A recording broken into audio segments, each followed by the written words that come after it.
Never miss a prediction videos. Channel subscribe करके bell icon press करें and stay updated for latest videos. ओम वैष्णवी शक्तिरनन्दवीर्या विश्वस्य बीजं परमासि माया सम्मोहितं देवि समस्तमेतद् त्वं वै प्रसन्ना भूर्मुक्तिहेतुः। जय कर सिरो बलिदा बोल साचे दरबार की जय। आज नवरात्रि की यात्रा का तीसरा दिन है। मां के तीसरे स्वरूप को आज पूजा जाता है, जिनका नाम है मां चंद्रघंटा। मां चंद्रघंटा अपने आप में विश्वव्यापी है, विश्व की रक्षा करने वाली है, महिषासुर मर्दनी है। कहते हैं जब भोलेनाथ मां को ब्याहने आए, पहले तो भोलेनाथ ने संन्यास ले लिया था, सोच लिया था कि मैं अविवाहित रहूंगा, पर देवताओं के हजारों मिन्नतें करने के बाद, प्रार्थनाएं करने के बाद भोलेनाथ ने अपना प्रण तोड़ दिया और मां भगवती की विवाह के लिए बारात निकाली। कहते हैं उस बारात में जब मां ने और पिता ने, पार्वती के माता ने और पिता ने देखा कि भोलेनाथ पूरे शरीर को राख के साथ लथपथ किए हुए हैं, गले में सांपों की माला है, राहु केतु शुक्र सब दैत्य जो हैं अजीब अजीब हालत में नाच रहे हैं, शंख बज रहे हैं और नगाड़े बज रहे हैं, अघोरी जो हैं वो विचित्र नृत्य कर रहे हैं।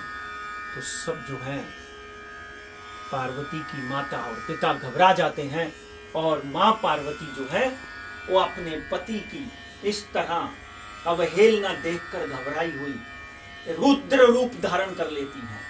ऐसा रूप धारण करती हैं जिसको मां चंद्रघंटा के रूप में माना गया, और भोलेनाथ से प्रार्थना करती हैं कि आप भी अपने स्वरूप को बदल दीजिए। क्यों? क्योंकि मैं आपकी अवहेलना सह नहीं सकती हूं मेरे पतिदेव। तो भोलेनाथ के आग्रह के ऊपर मां पार्वती की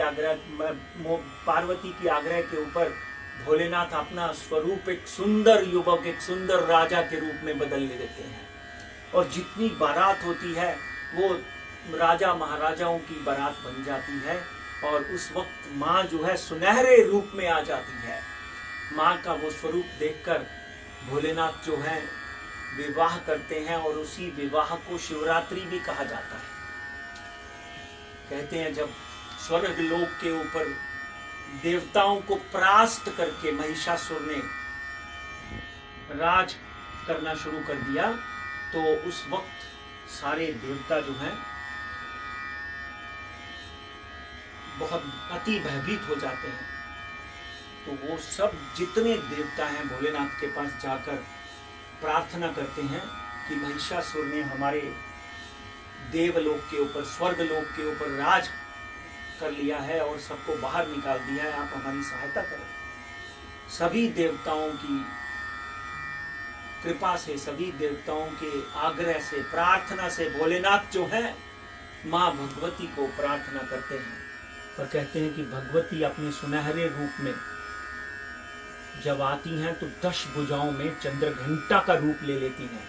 चंद्रघंटा के रूप में मां भगवती जो है उनको इंद्र जो है सबसे पहले जो उनका हाथी था उस इंद्र अपने हाथी से उतार कर घंटा प्रदान करता है, और उसके बाद देवता जो हैं त्रिशूल, गुरुज और पुष्प, तलवार, भाला, त्रिशूल सारी शक्तियां प्रदान करने के बाद फिर जो मां जो है अपने रौद्र रूप के साथ महिषासुर के ऊपर अटैक करती हैं, महिषासुर को मार देती हैं। उसी के बाद इनका नाम क्या पड़ा? महिषासुर मर्दनी। यही चंद्रघंटा है जो महिषासुर मर्दनी है, और इनके मस्तक पर जो त्रिशूल है, मस्तक पर त्रिशूल और घंटा है, और उसी घंटे के वजह से जितने भी राक्षस गण हैं वो भयभीत हो जाते हैं, सब बुराइयां खत्म हो जाती हैं। इसलिए माँ चंद्रघंटा को प्रणाम करिए और सात्विकता लाने के लिए, नकारात्मकता को, नेगेटिविटी को बाहर करने के लिए माँ चंद्रघंटा की आराधना करिए। और आज की माता का रंग है लाल, इसीलिए आपने देखा मैंने लाल रंग पहना हुआ है। लाल रंग में माता जी सजी हुई हैं। वैसे भी माता का ओरिजिनल रंग तो लाल ही है, चुनरी लाल है, गोटा लाल है। और माँ को प्रणाम करिए। माँ को प्रणाम करते हुए एक बात का ध्यान रखिए कि हम एस्ट्रोलॉजिकली भी वर्णन करते हैं, इसलिए आज की माता के साथ शुक्रदेव जुड़े हुए हैं। शुक्रदेव का मंत्र हम आचार्य ऋषिकेश जी पढ़ के सुनाएंगे।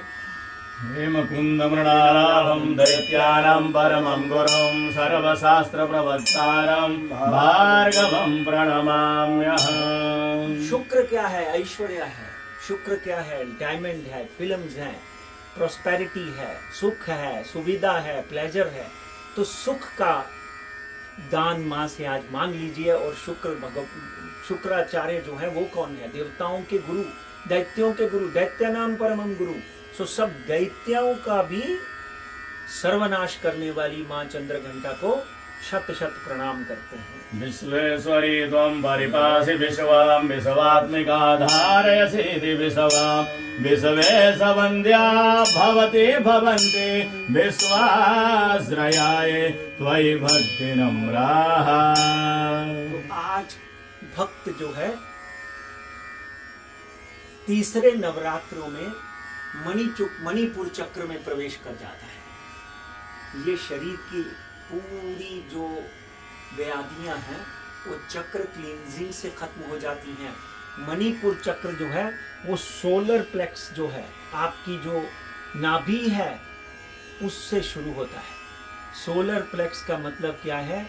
कहते हैं कि अगर आपने मणिपुर चक्र जागरूक कर लिया, एक्टिवेट कर लिया, तो मणिपुर चक्र को जागरूक करने वाले पति और पत्नी, किसी भी तरह की संतान, यानी चाहे वो योद्धा है, चाहे वो ऋषि है, चाहे वो भगवान है। भगवान राम को पाने के लिए भी कौशल्य माता ने मणिपुर चक्र जागृत किया है। भगवान कृष्ण को पाने के लिए भी ऐसा समझ लीजिए कि ऐसे ही चक्रों को एक्टिव करना पड़ा होगा। इसलिए आप अपने जीवन में योद्धा पैदा करना चाहते हैं, एक सक्सेसफुल बच्चे को जन्म देना चाहते हैं और गर्भ धारण करना चाहते हैं, तो डेफिनेटली माँ के इस चक्र को एक्टिवेट कर सकते हैं। जैसे कल हमने स्वादिष्ठान चक्र की बात की थी। स्वादिष्ठान चक्र जो है वो और मणिपुर चक्र जो है सिर्फ 4 उंगली में उसका फर्क रह जाता है। 4 उंगली नाभि के नीचे स्वादिष्ठान है और नाभि के ऊपर मणिपुर चक्र है। मणिपुर चक्र एक्टिव करने के बाद आपकी पाचन क्रिया एकदम सुदृढ़ हो जाती है। अगर गर्भ धारण नहीं होता तो मणिपुर चक्र को एक्टिव करने से आप जो स्त्री है वो गर्भ धारण कर सकती है। और अगर वो गर्भ के दौरान लगातार मणिपुर चक्र के मंत्र पढ़ती हैं, मणिपुर चक्र का बहुत ही सिंपल मंत्र है,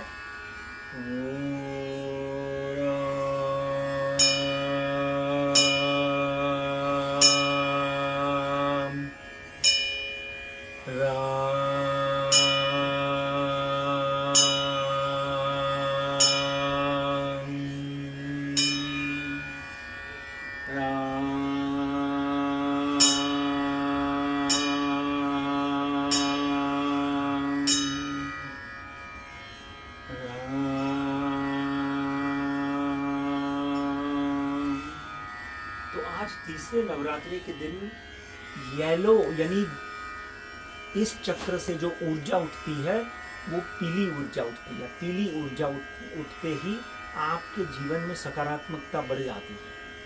पहले मूलाधार चक्र की बात की पहले नवरात्रों पे, और दूसरे नवरात्रे पे स्वादिष्ठान चक्र की बात करी, तीसरे नवरात्रे के ऊपर मणिपुर चक्र की बात की। तो आइए माँ की आराधना करते हुए हम आगे फिर कल आपको इसी चौथी माता के दर्शन कराएंगे और क्या क्या करना चाहिए चौथे नवरात्रे में ये बताएंगे। जय करा शेरो वालिदा बोल। साचे दरबार की जय। माई मेरी सचिया जोता वाली माता त्वड़ी सदा ही जय। 80,084 घंटियां वाली माता त्वड़ी सदा ही